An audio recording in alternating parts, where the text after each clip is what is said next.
नमस्कार मंडळी, स्वागत आहे तुमचं आपल्या ऑलराऊंडर मराठी या यूट्यूब चॅनलमध्ये।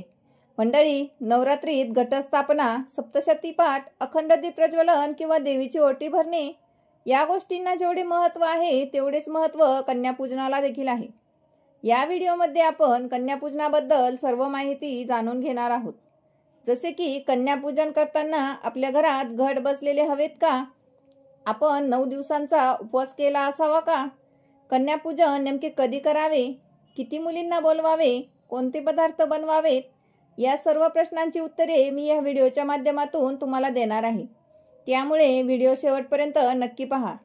पण त्याआधी तुम्ही आपल्या चॅनलवर नवीन असाल, अजून सुद्धा तुम्ही आपल्या ऑलराऊंडर मराठी या यूट्यूब चॅनलला सबस्क्राईब केलं नसेल तर आता लगेच सबस्क्राईब करा, कारण आपल्या चॅनलवर आपल्या मराठी संस्कृतीशी निगडित असलेले व्हिडिओ नेहमीच येत असतात।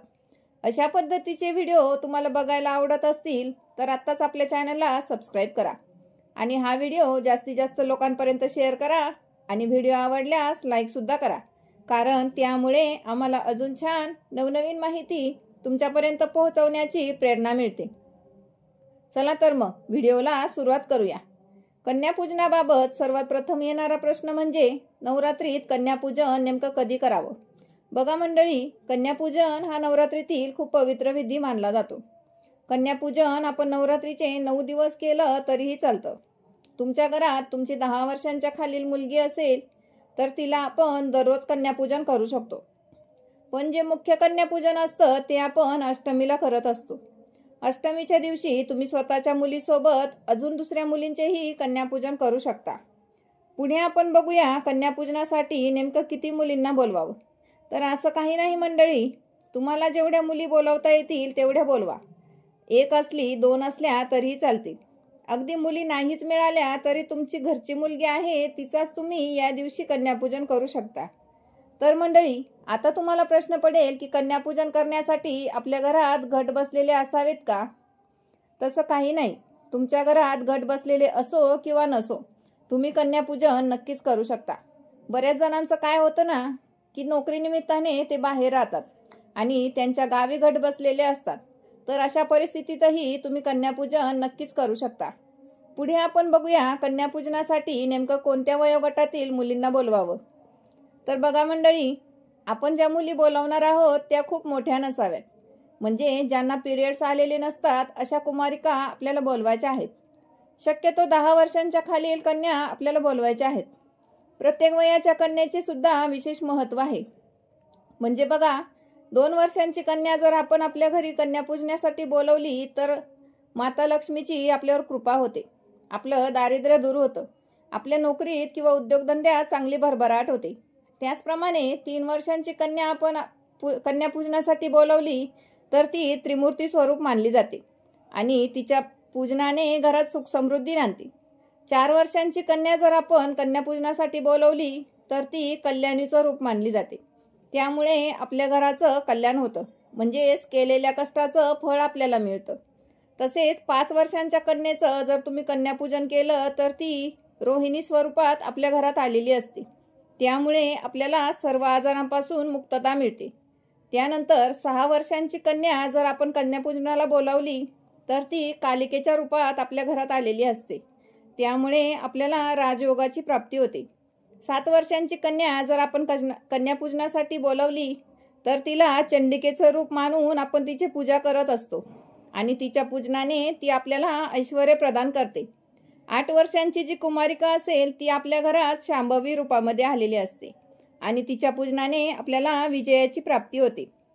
9 वर्षांची मुलगी जर तुम्हाला कन्यापूजनासाठी मिळाली तर ती दुर्गा मातेचं स्वरूप मानली जाते, त्यामुळे तुम्हाला कोणतीही शत्रुपीडा होत नाही। त्याचप्रमाणे 10 वर्षांची कन्या जर असेल तर तुम्हाला ती सुभद्रा रूपामध्ये लाभते। या कन्येचे पूजन केल्याने आपल्या सर्व इच्छा पूर्ण होतात। याप्रमाणे प्रत्येक वयोगटातील कन्याही तुम्ही कन्यापूजनासाठी बोलावू शकता। आता आपण बघूया की या कन्यांची संख्या किती असावी, नेमकं किती कन्या आपल्या घरी कन्यापूजनासाठी बोलवाव्यात। तर बघा मंडळी, तुम्ही 1, 3, 5, 7 अशा विषम क्रमवारीनुसार कन्या बोलवू शकता। आता आपण बघूया कन्यापूजन नेमकं कोणत्या वेळेस करावं। तर बघा मंडळी, कन्यापूजनासाठी सर्वात उत्तम कालावधी हा सकाळी असतो। शक्यतो सकाळी 11:30 किंवा 12च्या आत कन्यापूजन करणे योग्य आहे. पण तुम्हाला जर शक्य नसेल तर तुम्ही दिवसभरात कधीही कन्यापूजन करू शकता. तुमच्या वेळेनुसार तुम्ही कधीही करू शकता, काहीही हरकत नाही. तर बघा मंडळी, या कन्या आपल्या घरी जे येणार आहेत त्यांचं स्वागत कसं करावं, तर सर्वप्रथम त्यांना बसायला पाट द्यावेत. तुमच्याकडे एवढे पाट उपलब्ध नसतील तर तुम्ही बसायला आसनही देऊ शकता. त्यानंतर एक खोलकर ताट आणि स्वच्छ पाणी घ्यायचं आहे. नंतर एक ताट घ्यायचं आहे. त्यात एक निरांजन, थोडंसं कुंकू, अक्षता आणि मिठाई द्यायची आहे. तुमच्याकडे मिठाई नसेल तर थोडीशी साखरही घेऊ शकता. तुमच्याकडे फुलं असतील तर तुम्ही फुलंही घेऊ शकता. यानंतर आपण जे ताट घेतलं आहे त्यात मुलींचे पाय ठेवायचे आहे आणि थोड्या थोड्या पाण्याने त्यांचे पाय धुवायचे आहेत. नंतर स्वच्छ नॅपकिन घेऊन पाय कोरडे करायचे आहेत. पाय कोरडे केल्यानंतर त्यांच्या पायाला कुंकवाने एक एक टिका लावायचा आहे. बऱ्याच ठिकाणी कुंकवाने स्वस्तिकही काढलं जातं किंवा अगदी चहूकडून पाय, बोटं वगैरे सगळं रंगवलं जातं. टिक्का लावल्यानंतर त्याच्यावर थोड्या अक्षता वाहायच्या आहेत. फुलं असतील तर फुलंही वाहावी. फुलं कमी असतील तर पाकळ्या करूनही टाकू शकता. त्यानंतर मुलींच्या कपाळाला टिक्का लावायचा आहे आणि डोक्यावर अक्षता टाकायच्या आहेत. नंतर त्यांना ओवाळायचं आहे. त्यानंतर त्यांना मिठाई किंवा साखर खाऊ घालायची आहे आणि त्यांना नमस्कार करायचा आहे. त्यानंतर देवीची जी लाल चुनरी असते ती त्यांच्या डोक्यावर टाकायची आहे. इथे आपण आपल्या परिस्थितीनुसार मुलींना भेटवस्तूही देऊ शकता.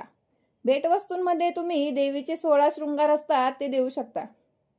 16 शृंगारांपैकी तुम्ही एखादी वस्तू सुद्धा देऊ शकता. तुम्ही मेहंदीचा कोन असेल किंवा त्यांच्या गरजेच्या शालेय वस्तू देखील देऊ शकता. त्यामध्ये पेन ठेवण्यासाठी पाऊच असेल, स्कूल बॅग असेल किंवा टिफिन बॉक्स देऊ शकता. परंतु एक लक्षात ठेवा, भेटवस्तूपेक्षा देवीची चुनरी महत्त्वाची आहे.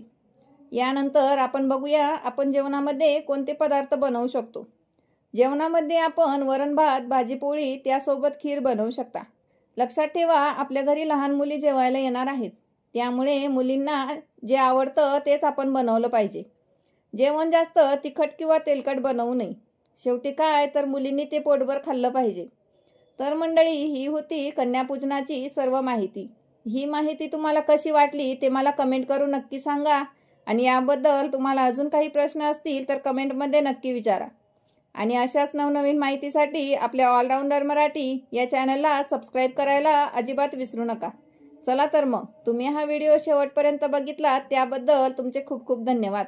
पुन्हा भेटूया अशा छानशा माहितीसोबत. तोपर्यंत स्वतःची काळजी घ्या आणि सर्वांना जय महाराष्ट्र.